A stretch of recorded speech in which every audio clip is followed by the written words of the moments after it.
incapacity and removal from office. So, removal from office is also constitutional, but how? Para hindi maging seditious, there are two instances. First, yung gusto nilang gawin kay BP Inday Sara.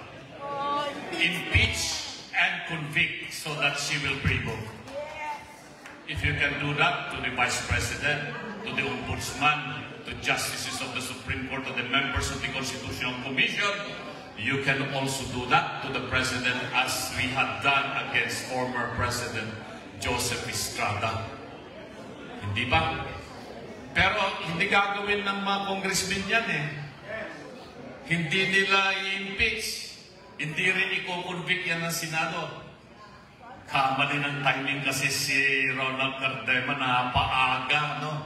Dapat sana naupo muna yung tatlong congressmen ng Duterte yung party list at ngayon sana pwedeng mag-file ng impeachment. So that's one. The other is under the provision of Article 7, Section 11. At binanggit ni Atty. Vic kanina yung Section 12, which is somehow corollary to the provision of Section 11. Ano ito? Ito yung unang, if the President, kung if he is of sound mind, will declare that he is temporarily incapacitated, then he will write the Senate and the House of his incapacity. Pero gagawin ba niya yun? But perhaps he can, because Rob just said, we trust God. And if God's hands will play, he might write the Senate President and the Speaker of the House saying that he is incapacitated and the Vice President becomes acting President. Hindi ba, Congressman Mike? Then he can make bawi. Sabi niya, no, I am now capacitated. So he can take back. But there is also another instance. If majority of the members of the cabinet say that he is incapacitated, then the Vice President becomes the President. So, sabi ng mga kasama ko sa table kanina, pwede ba, Atty. Lambino, sigaw muna natin, Marcos resign, Marcos resign. Sabi ko, okay yun. Kasi, 3 weeks ago, yung UPI, ayaw nilang magbanggit ng Marcos resign. Hindi ba? Nagkaroon ng konting hindi pagkakaunawaan dyan during the first day of the rally. Maisog and the reforma ng Pilipinas were in Liwasang Bonifacio, but you were already shouting, Marcos resign. And now, with the coalition of Save the Philippines, kasama na dyan ang Maisog, ang UPI, ang Reforma Pilipinas, PDP Laban, and all the other sectoral organizations, everyone agreed that the narrative now of this group is Marcos resign. So we are now on that stage, and we have agreed. That's why we are all gathered here. But if he doesn't resign, then we go to the next level. Ano yung isigaw natin?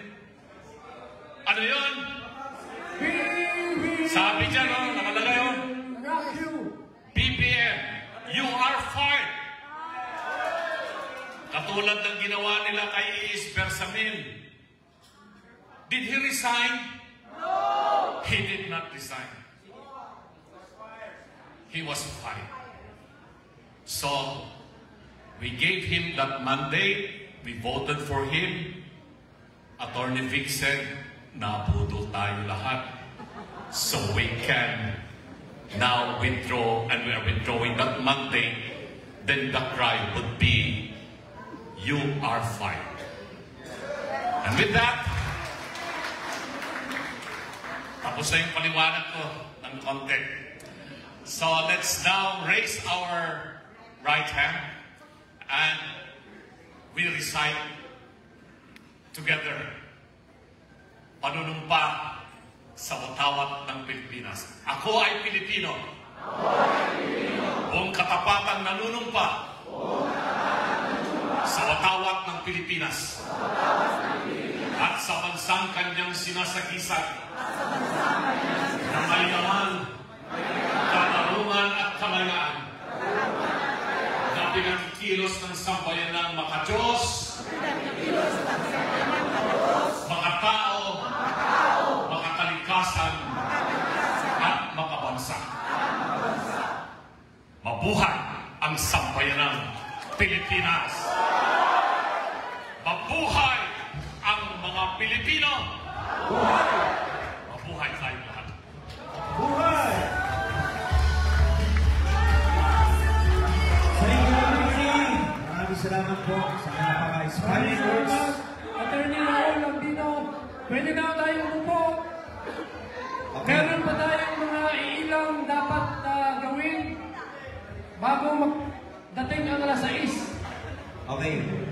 Tito,